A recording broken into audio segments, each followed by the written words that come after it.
Have you ever had that feeling, that nagging sense that we're all just following a script? Well, today we're diving deep into a really provocative idea. What if our modern lives are a kind of prison? Not one with actual steel bars, but one built from invisible systems that are constantly, quietly guiding our every move. And this quote from our source material it hits you, right? It conjures up this vivid image of a creature totally conditioned to perform a task for some reward it doesn't even get. And it makes you wonder, how often are we the ones in the box, just pressing levers without even thinking about why? So here's the journey we're going to take. We'll start with the box most of us live in every day, then we'll zoom out to see the prison's bigger walls in society itself. We'll even look at the latest tech before finally asking, is there a way out? Is there an unlocked door somewhere? All right, first up, let's talk about the box we live in. This is where we lay the groundwork for this whole prison idea, starting with the cell that's probably the most immediate and familiar to all of us. And this is the heart of it, isn't it? I mean, think about it. From the algorithms telling you what to watch next, to the unspoken rules about what career you should have, our choices are constantly being shaped for us. These systems are so woven into our lives that the constraints, the bars of the cell, can become totally invisible. Okay, so now let's actually step inside that digital cell, because when you look at the sheer numbers behind it all, well, it's pretty staggering. Just let this number sink in for a second. 5.66 billion people. That's more than 2/3 of every single person on this planet, all plugged into these digital ecosystems. This isn't some niche hobby anymore. For billions of people, this is a huge part of life. And what do we pour into these platforms? Our attention. And a lot of it. Every single day, humanity spends the equivalent of 1.6 million years just scrolling. Can you even imagine that? All of that time, that focus, that human potential, captured, day in and day out. And of course, that attention isn't just vanishing into thin air. Oh no. It's being packaged and sold.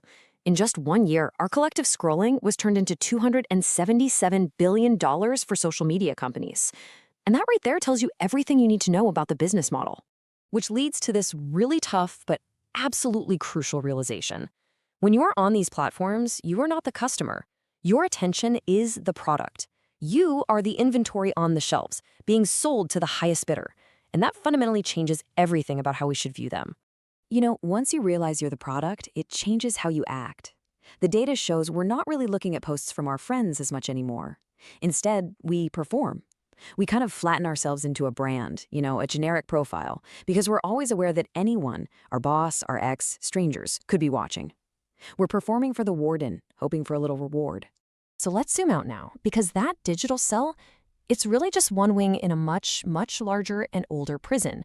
This is where we see how the very fabric of our society has started to run like a for-profit business. And you can see it playing out everywhere. Look at healthcare in the US. It's a nearly $5 trillion system that can often put profits ahead of patients. Housing, it's become a $52 trillion asset to be traded, not just a place to live. Even religion is a $1.2 trillion industry that often acts more like a media empire. It seems like everything, everywhere has a price tag. And what keeps people locked inside these systems? This number right here. About 156 million Americans are living paycheck to paycheck. When you're in that position, that kind of financial stress, it's almost impossible to opt out.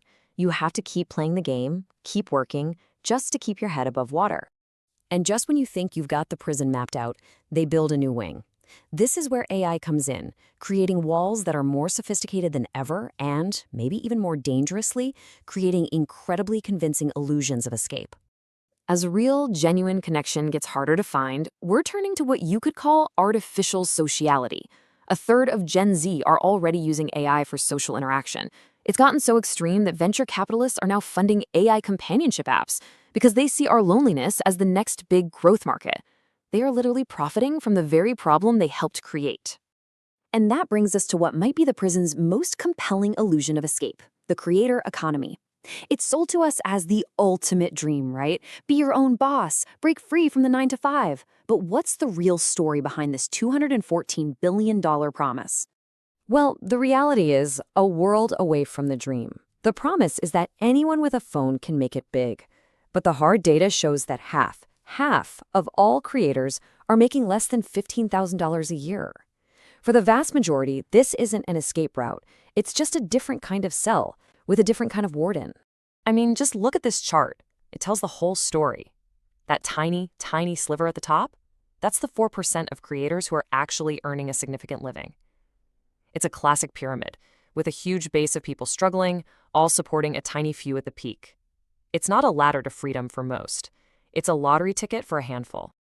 So what's the ultimate cost of all this? Of the performance, the monetization, the AI companions? It's a deep, corrosive breakdown of trust. Nearly half of us now doubt almost everything we see online. Our faith in institutions and even in each other is just collapsing. We're in a great trust recession. Okay, so after seeing the sheer scale of this prison, you have to ask, is there any hope? Well, that brings us to our final section. Let's zoom back in from the giant system to the individual and talk about finding that unlocked door through small, personal acts of rebellion. The source material lays out 4 really powerful ideas. First, seek out interactions that are inefficient, things like a long, meandering phone call that can't be measured or monetized. Second, value consistency in people over their performance. Third, protect your inner world. Not every thought or feeling needs to become content. And finally, number 4, accept that true, deep connection is rare. And that's exactly what makes it so precious. And this really is the core message. Look, we might not be able to tear down the whole prison of our economic and social systems overnight, but what we can do is choose to stop performing on command. We can refuse to be that monkey in the box just pressing the lever because we've been told to. We can take back our own sense of self. So we'll end with this thought. The systems, the conditioning, the pressures, all of that is very, very real. The bars are real, but our ability to see them, to choose differently, to seek out what's genuine, that's real too. The door is right there. So the only question left is, what will you do?